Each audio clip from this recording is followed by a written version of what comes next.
네, 안녕하세요. 네, 안녕하세요. 일주일 동안 얼굴 보고 싶어가지고 죽는 줄 알았는데 여보세요. 저 수업 좀 할게요. 네. 자, 오늘 이제 교재 62페이지 한번 펴보시죠. 자, 62페이지. 거기 보면 이제 지대 및 공간 구조 이론이란 게 나올 거예요. 왜? 네, 지대 및 공간 구조 이론. 먼저 이제 용어를 잠깐 한번 볼게요. 지대란 게 있고 이제 도시 공간 구조 이론이란 게 있는데 일단 용어 한번 그냥 살짝 한번 느껴보고 갈게요. 토지 임대료를 지대라고 그래요. 토지 임대료를 우리 부동산 학교에서 뭐라 한다? 지대. 네.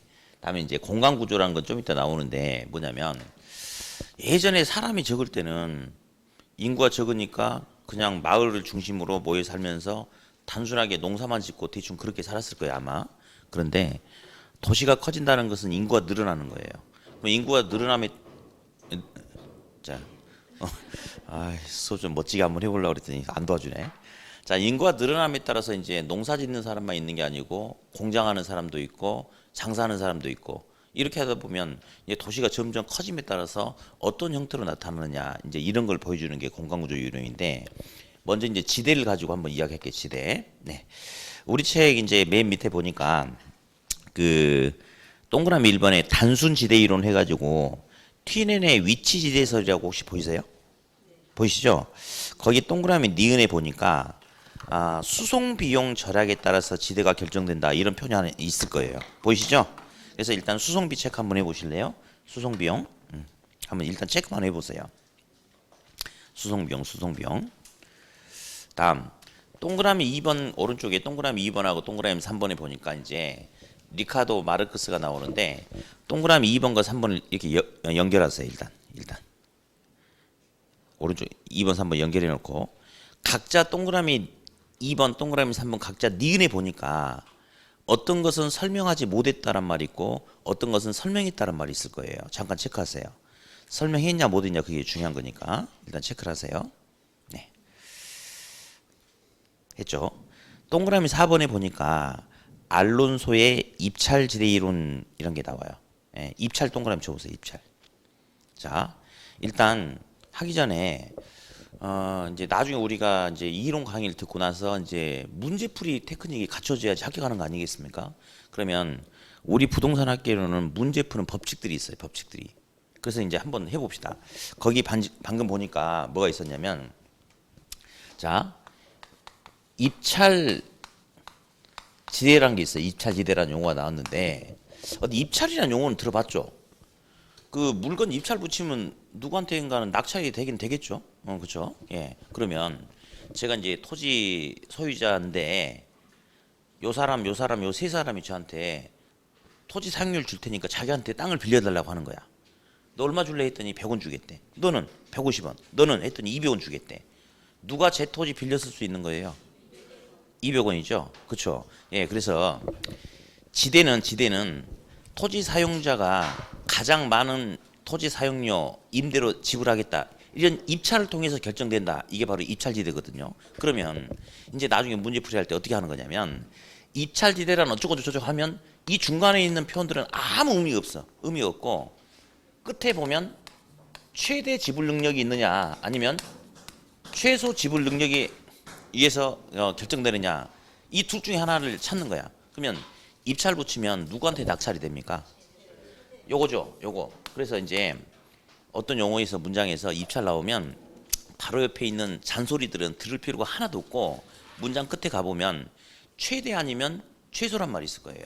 당연히 입찰 붙이면 최대 지불 능력이 있는 사람이 찾아야겠죠. 최소라고 나오면 틀리고 최대라고 나오면 맞고 그냥 이렇게 가는 겁니다. 아예 나온 김에 우리 오늘 어차피 할 거니까 뒤에 있는 것도 하나 더 볼게요.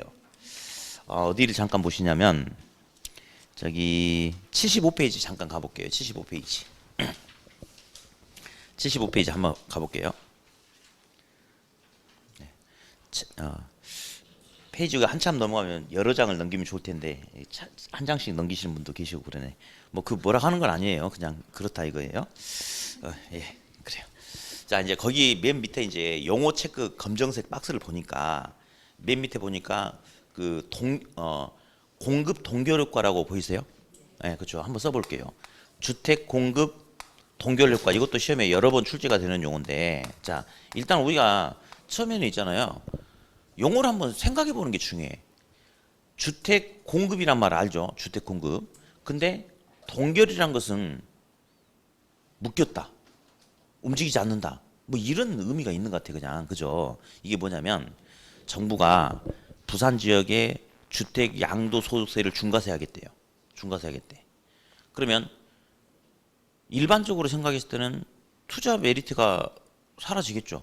그렇죠? 그러니까 투자 수요가 감소해서 주택 가격이 하락하는 게 보통의 우리의 예상인데, 근데 중과세를 하는데 동네 사람들이 야야 팔지 마, 팔지 마. 이번에 여기 뭐 들어오잖아. 이번에 여기 좋은 학교 들어오고 이번에 뭐 유치되잖아. 앞으로도 주택 가격은 한 1억 이상 올릴 거니까 팔지 마라는 주택 가격 상승에 대한 기대감이 더 크게 작용해 버린다면 사람들이 주택을 처분하지 않고 그냥 보유해 버리겠죠. 그렇죠?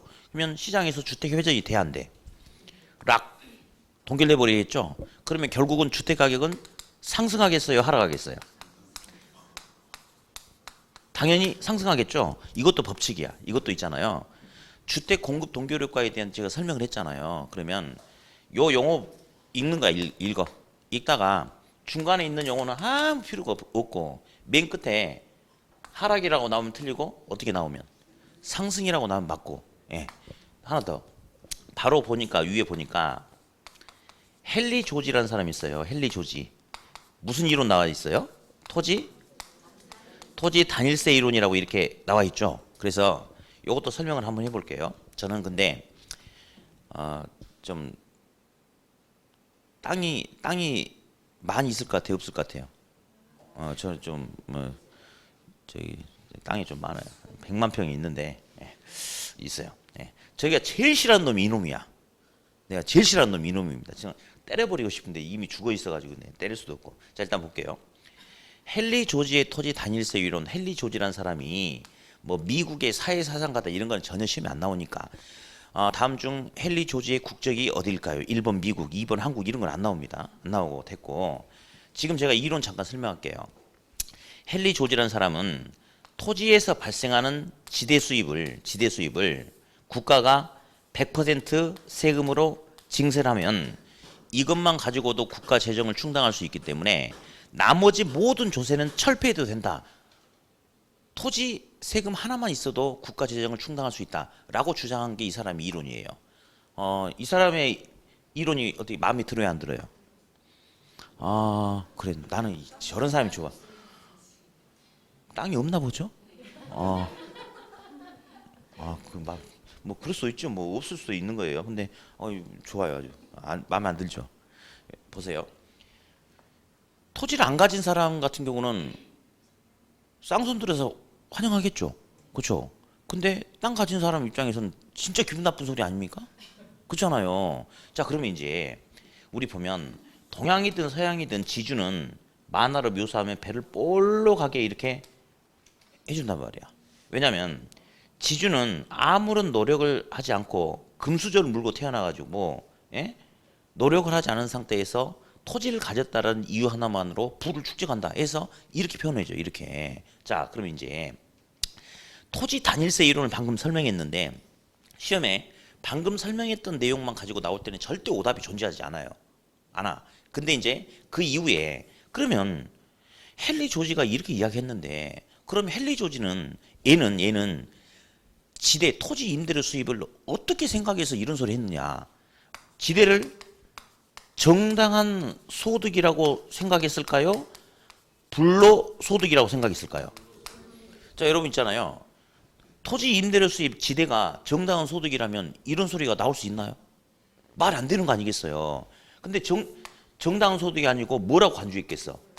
얘는 불로소득이라고 간주했으니까 토지에서 발생하는 수입을 100% 국가가 세금으로 뺏어가 버리자라고 그렇게 주장을 했겠죠? 그렇죠? 그래서 이것도 마찬가지야. 헨리 조지의 토지 단일세 이론 나오면 쭉쭉 읽어가지고 소득이 정당한 소득이라고 나오면 틀리고, 무슨 소득이라고? 불로소득이라고 나오면 맞고. 이제 이런 법칙들이 되게 많아요. 물론 오늘 다 알아둬라 이건 아니야. 제가 알아서 나중에 다 알려줄게요. 그래서 그냥 어쨌든 책 다시 원위치 63페이지. 그래서 앞으로 이렇게 하는 거예요.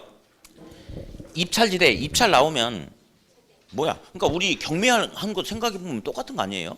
입찰 붙이면 최고가 쓰는 사람이 차지하는 거니까. 그래서 자 입찰 붙이면 뭐 나와야 된다? 예, 최대 나와야 된다. 자 다시 이제 칠판 이쪽으로 가서 하나하나 설명할게요. 자 지대 이론. 예, 첫 번째 이제 튀넨의 이론, 튀넨의 이제 위치 지대설에 대해서 설명을 할 거예요. 이렇게. 자, 그런데 이 이론이 언제 나왔냐면 1826년도에 나온 이론인데 참고로 저번에도 제가 한번 이야기했는데 우리 학교론 교재에 나와 있는 외국 학자들의 공통점이 뭐라고 그랬어요? 그건 기억하고 있구만. 다 죽었죠? 다 죽었어. 정말 웃지 마세요. 정말 죽었어. 정말. 예. 이 사람이 1826년도에 이 이론을 이야기했어. 살아있겠어? 죽었겠어? 지금 죽어 묘지에 있단 말이에요. 묘지에. 그러면 학계론에 나와 있는 외국 학자들은 다 죽었죠? 왜 죽었죠? 오래돼서 죽었어. 오래돼서. 그래서 이제 제가 저번 주에도 이런 말씀 드렸는데 무슨 말씀 드렸냐면 깜짝 놀랐습니다. 예. 깜짝 놀랐어요. 자, 주목하세요.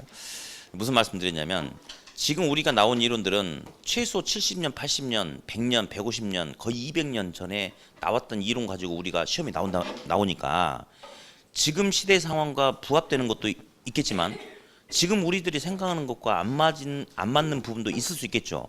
그러나 중요한 것은 여러분 생각은 중요해 안 중요해? 안 중요하고 제 강의와 이 책에서 제시하는 방향이 시험에 나오는 겁니다. 자, 그러면 이제 튀넨의 이론이 이제 이때 나왔는데 이제 튀넨이라는 사람은 이렇게 이야기를 했대요. 도심, 마을을 중심으로 토지 이용 패턴이 단순하게 이렇게 나타난다. 그래서 이 도심을 중심으로 여기는 뭐 상치라든지 야채, 낙농 뭐 이런 걸 하고 뭐 목재, 방목 뭐 이런 식으로 토지 이용을 한대. 근데 이런 거는 이제 여긴 학교가 아니기 때문에 시험에 의미가 없어요. 근데 이제 처음이니까 잠깐 이야기해 봅시다. 옛날이죠. 옛날. 지금은 있잖아요. 예를 들어서 농산물 서울에 이제 가락동 시장이 있다라 하자.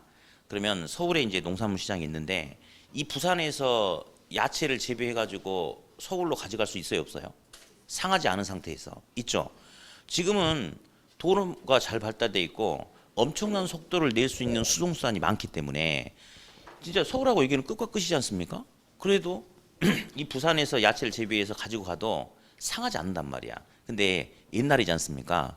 옛날이니까 지금처럼 뭐 다양한 교통망이라든지 엄청난 속도를 내고 많은 양을 운반할 수 있는 수송수단 이런 게 없었겠죠. 그러니까 이제 야채 같은 경우는 금방 상하니까 소비자가 있는 도시 중심에 있어야 된다, 근처에 있어야 된다 이런 건데 이런 거는 이제 시험과는 무관합니다. 무관하고 이제 이야기할게요. 옛날이야 옛날. 옛날에는 사람들이 많았겠어요, 적었겠어요? 적었죠. 그러면 지금은 사람들이 굉장히 많아졌어요. 그래서 곳곳에 시장이 다 있었는데 옛날에는 인구가 적었기 때문에 상설시장은 도심을 중심으로 마을을 중심으로만 상설시장이 형성이 됐겠죠. 그러면 옛날에는 주로 토지용을 농사짓는 데 주로 하지 않았겠습니까? 그러면 봅시다. A 토지에서 생산하든지 B 토지에서 생산하든지 결국 팔아먹으려면 상설시장이 있는 도심으로 운반해야 되겠죠. 자, T는 이렇게 이야기했어요. A 토지가 도심에 가까운 A 토지가 B 토지보다 지대가 높다라고 그렇게 이야기를 했어요. 그래서 왜 그랬는가 보니까 자 볼게요. 농사를 지으면 쌀을 또는 뭐 고추를 심으면 생산물이 나오겠죠. 그러면 생산물을 처분하면 총 매상고 수익 가격이 나와. 근데 이 돈이 나의 온전한 수입이 될까요? 아니죠. 뭐 씨 뿌리고 뭐 이런 노동력도 있고 그러니까 생산에 소요되는 생산비를 여기서 빼줘야 됩니다. 또 하나 빼줘야 돼요. 자, 방금 이야기했듯이 상설시장은 도심에 이렇게 위치해 있기 때문에 어디서 농사를 지어서 수확물을 수확하든지 팔아먹으려면 시장으로 운반해야 돼. 그래서 A는 이렇게 운반해야 되고 B는 이만큼 거리를 운반해야 돼요. 그러니까 뭐 또 빼줘야 되냐면 수송 비용도 빼줘야 된대. 그리고 남는 것을 이제 지대라고 이렇게 이야기를 했는데, 자 생각을 해보자. 이제 농사를 짓는데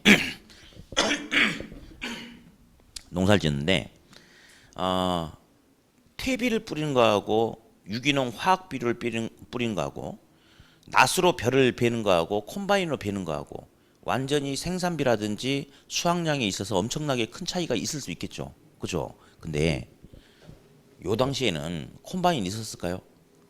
농약, 화학비료 없었죠?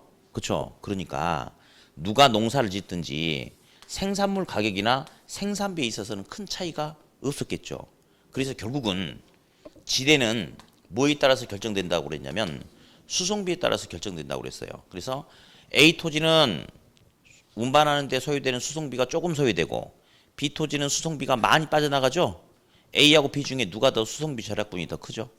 A. 그래서 B보다 수송비 절약분이 더 큰 A가 지대가 높다라고 누가 이야기를 했어요? T는 이렇게.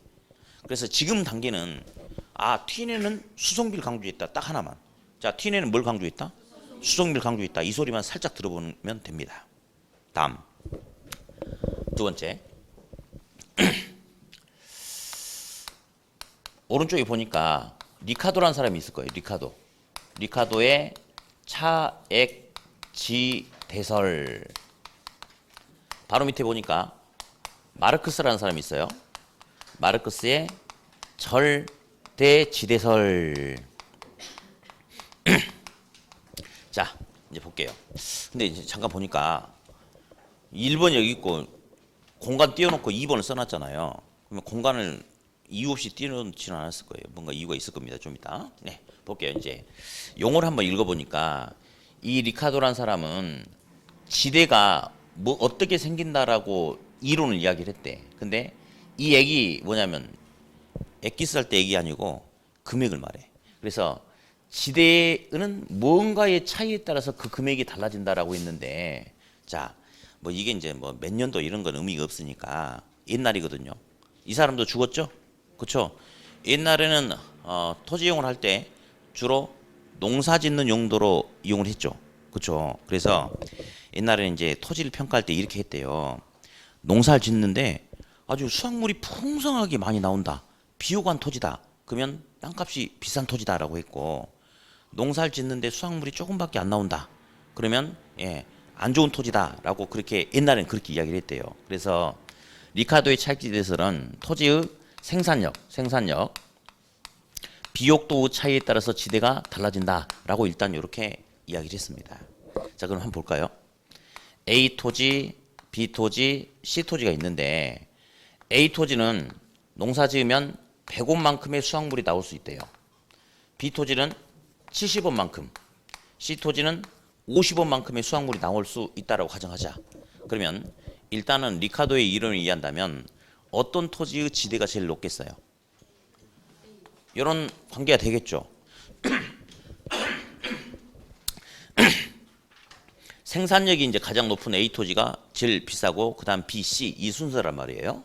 그러면서 우리가 또 한번 생각을 해볼게. 생산할 때는 생산 비용이 수반되죠. 생산비. 그래서 생산비를 쌀로 환산해 보니까 50원이 들어간다고 가정합시다. 그러면 A 토지 같은 경우는 100원 벌어서 50원 생산비 빼고도 얼마가 남아? 50원 남죠. B 토지 얼마 남았습니까? 20원 남죠. 자, C 토지는 남는 게 있어요, 없어요? 0이죠. 자, 요게 이제 중요한데 스톱 시켜놓고 아까 우리 이제 입찰지대라는 소리 잠깐 해봤잖아요. 그죠? 이제 앞으로 이제 이런 용어를 좀 조심하셔야 돼. 정상이윤이라는 용어가 있고 초과이윤이라는 게 있는데, 정상이윤이 100원이다라고 합시다. 초과이윤이 20원이다라고 할게요. 그러면 초과이윤 20원 번다는 것은 무슨 의미냐면, 그렇죠, 이런 관계죠. 예, 정상적인 이윤 100원 다 벌고 나서 초과해서 20원 더 벌었다 하는 거니까 얘는 120원 번 거죠. 그렇죠? 자, 그러면 정상이윤 100원의 의미가 뭐냐면요.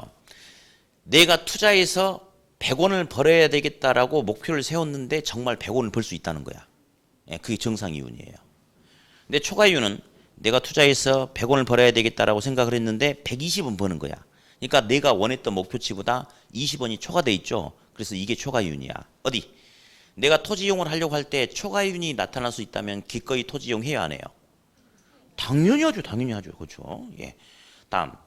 내가 투자를 하는데 정상 이윤만 얻을 수 있는 상황이라면 투자해야 안 해?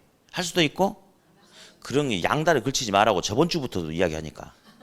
학계론에서는 한다 안 한다 둘 중에 하나지 양다를 걸치지 말라니까요. 자, 이거 기꺼이 하는 거예요. 여러분 정상 이윤만 얻는다는 것은 초과 이윤이 영원이다 이거야. 그러면 초과 이윤 영원이라는 것은 손해 보는 겁니까? 아니잖아요. 물론 이제 내가 원했던 것보다 더 많이 벌면 더 좋겠으나 정상 이윤만 번다는 게 무슨 의미냐? 내가 원래 100원을 벌고자 목표치가 100원이었는데 정말 100원을 벌 수 있다. 그러면 내가 원했던 목표를 달성할 수 있어요, 없어요?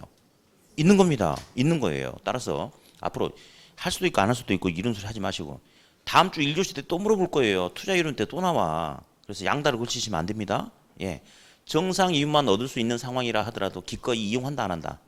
이용한다. 한다. 자, 그러면 볼게요. 제가 A 토지 소유자인데요.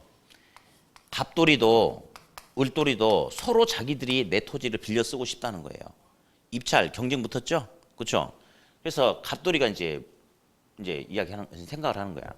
내가 A 토지를 빌려서 농사 지으면 100원을 버는데 생산비로 50원 빠져나가고 일단 50원 남았죠. 이게 초과이윤이거든. 그러면 토지 임대료를 조금 주면 좋을 텐데 갑돌이가 반드시 내 토지를 쓰고 싶다는 거야. 그러면 갑돌이는 최대 얼마까지 임대료 베팅을 할 수 있어요? 50원 베팅할 수 있죠. 그렇죠? 최대 지불 능력이니까. 그래서 A 토지의 임대료는 지대는 50원이에요. 남는 게 50원이니까. B 토지의 지대는 얼마죠? 20원. 근데 C 토지는 0원이죠. 그래서 C 토지는 겨우 생산비만 감당할 수 있는 토지다 해서 한계지 또는 최열등지다라고 이렇게 불러줍니다. 자, 그럼 있잖아요. 한계지 최열등지는 남는 게 있어요, 없어요? 남는 게 0원이잖아요. 그러면 땅 주인이 야 그냥 공짜로 써라 그러면 쓰겠어 안 쓰겠어? 쓰죠. 정상 이윤을 얻을 수 있으니까. 근데 토지 사용료 내고 쓰라고 하면 쓰겠어 안 쓰겠어? 적자 나면서는 안 쓰겠죠. 그래서 리카도의 이론에 의한다면 한계지는 남는 게 없으니까 그냥 지대 없이 공짜로 쓰라고 하면 쓰겠으나 토지 임대료를 지불하고 쓸 수는 없죠. 손해보는 거니까. 그래서 리카도의 이론에 의한다면 한계지에서는 지대가 발생할 수 있다 없다? 발생할 수 없습니다. 남는 게 없으니까. 그런데 문제는 현실은 달라요. 이론과 현실이 달라. 현실에서는 한계지 아니 그보다 못한 토지라 하더라도 지대가 발생하더란 말이죠.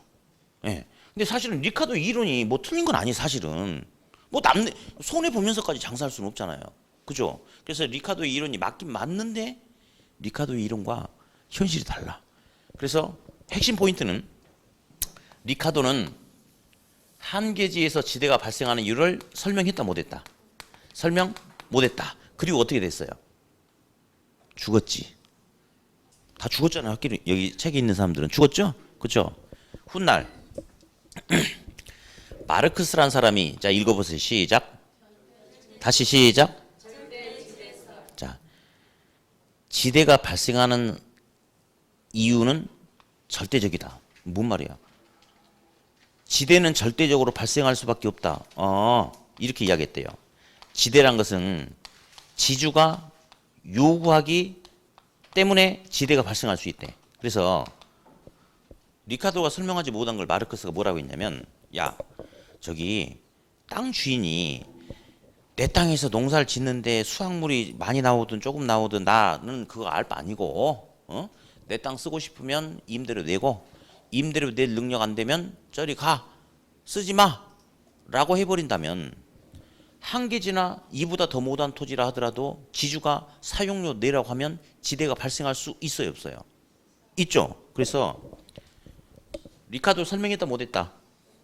마르크스는 한계지에서 지대가 발생하는 이유를 설명했다 못했다? 설명했다. 지금은 정확하게 용어를 몰라도 괜찮아. 지금 단계는 우리 앞으로도 시험 보려면 많은 시간이 남았죠. 내년 10월 저기 가서 봐. 20 아니야.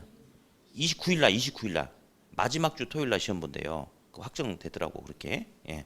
그래서 아직도 우리한테는 많은 시간이 남았기 때문에 정확하게 할 필요 없어. 그냥 뭐 한 개지 이런 용어도 지금 몰라도 괜찮고 이것도 몰라도 괜찮고 그냥 감 잡는 게 중요해 지금은. 그래서 리카도는 뭐가 뭔지 몰라도 리카도는 설명했다 못했다.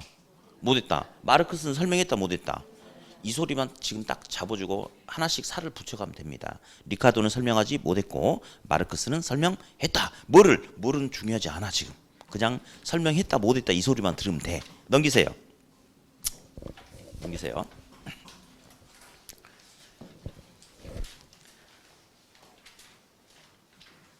넘겼죠? 이제 64페이지를 보니까 도시 공간구조 이론이 나오는데 양가로 1번에 버제스의 무슨 이론 나와요? 동시건설. 양가로 2번은 호이트의 선형이론. 양가로 3번은 뭐 해리스와 울만이라는 학자의 다핵심 이론이 나오는데 다 시험이 나와요. 근데 다 나오는데 양가로 1번이 비중이 좀 더 큰데 진짜 사랑스러운 놈은 양가로 2번이야. 또는 양가로 3번. 예. 책에 체크도 하지 말고 들으세요. 여기 주목하세요. 주목. 호이트란 사람이 이제 선형 이론이라고 했는데 뭐 이렇게 선자가 부채 선자 해가지고 부채를 쫙 핀 것처럼 도시가 양호한 도로망을 뭐 중심으로 어쩌고 저쩌고 이런 게 있어. 그런데 필요 없고 그냥 상식선에서 끝낼 수 있어요. 자, 양호한 간선도로 쾌적한 환경을 중심으로는 고가주택과 저가주택 중에 어떤 주택지역이 먼저 형성이 되겠어요? 고가주택지역이 형성되겠죠. 그러면 따라서 나머지 입지가 결정된다. 즉 좋은 데는 돈 많은 사람들이 차지한다. 그걸 그냥 물어보는 거야. 그러니까 공부하지 않아도 안 틀리죠. 여러분도 안 틀릴 거라고 제가 굳게 믿고 싶은데 또 예. 아유. 잠깐 좀 쉬었다 할까요? 잠깐만 이대로 놔두고 잠깐 쉬었다 합시다. 예, 쉬었다 할게요. 네.